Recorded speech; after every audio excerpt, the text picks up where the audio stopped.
Hello and welcome back to the channel. Glad to have you here. Today we're going to talk about the benefits and the uses of ginger essential oil. Now you all know the benefits of ginger when it comes to indigestion, when it comes to helping you to lose weight and helping you to gently detox your system in a general way.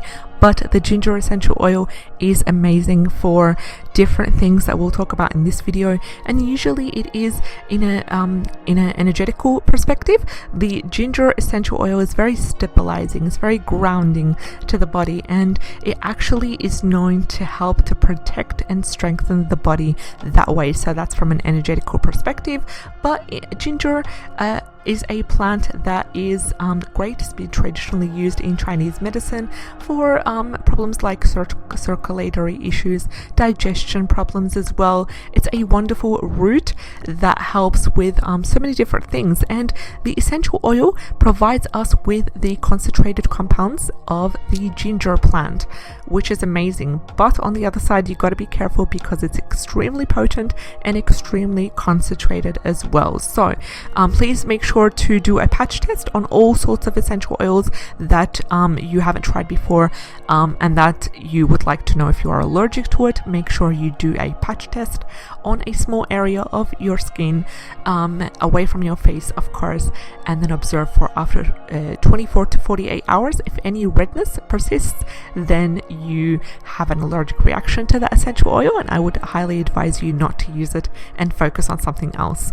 But the ginger essential oil is great for indigestion. It's great because it warms and soothes the aches and pains in muscles, and in the previous video I talked about my personal experience in regards to using a homemade massage oil using essential oils, and that is basically using black seed oil as a carrier oil, cold pressed black seed oil, and then adding to it rosemary essential oil. This is a wonderful blend to help with achy muscles and achy joints. So if you haven't watched that video, I'll put a link to it in the description box below.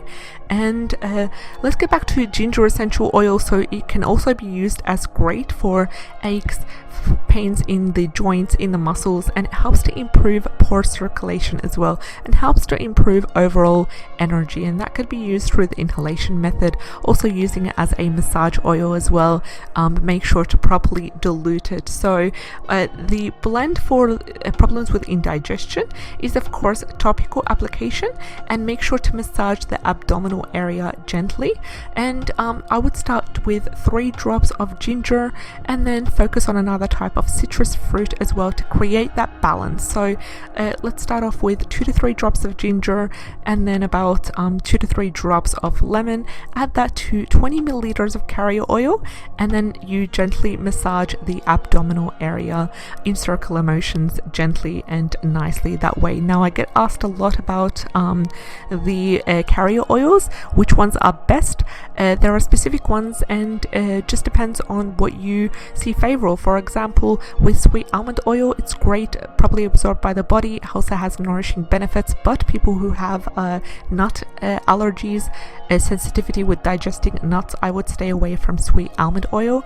Also jojoba oil is amazing for that because it is one of these light oils that easily absorbs through the skin, and it's very neutral as well. And olive oil is amazing for the sore joints, but it can be quite thick. It can be quite strong in terms of the aroma and the consistency, so some skin types are not designed for that, and it would cause further problems. So I will stick to jojoba or sweet almond oil if there's no nut allergies. So let's get back to using ginger.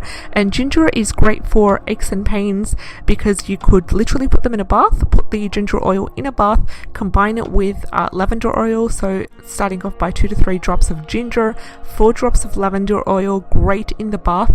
Soak for about 15-20 minutes, and that will really help with the aches and the pains overall. And it would be wise to also add in some Epsom salts if you're suffering from sore joints and sore pain.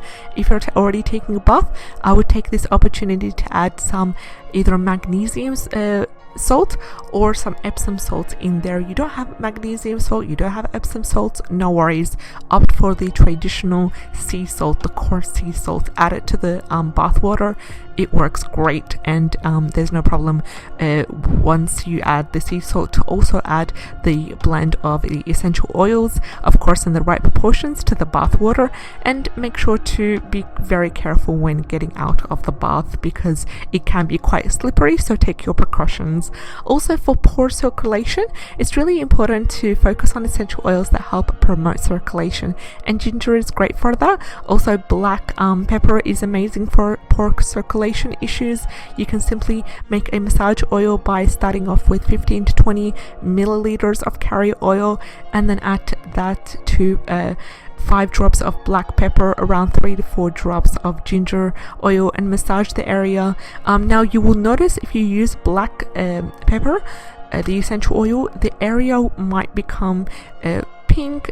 This is usually a indication that it's working, and in most cases it is quite normal as well to see that slight change of color of the skin towards the pink side, because it's an indication of improved circulation, and that would only apply if you are using that essential oil of ginger and black pepper for pore circulation. So we've come towards the end of our video. All the links would be in the description box below, the ones that I personally used and that I stand by the effectiveness and the quality behind it as well. So if you're interested in that, check out the essential oil playlist. Also, the link will be in the description box below. I'd love to hear from you. If you enjoyed today's content, like, share and subscribe.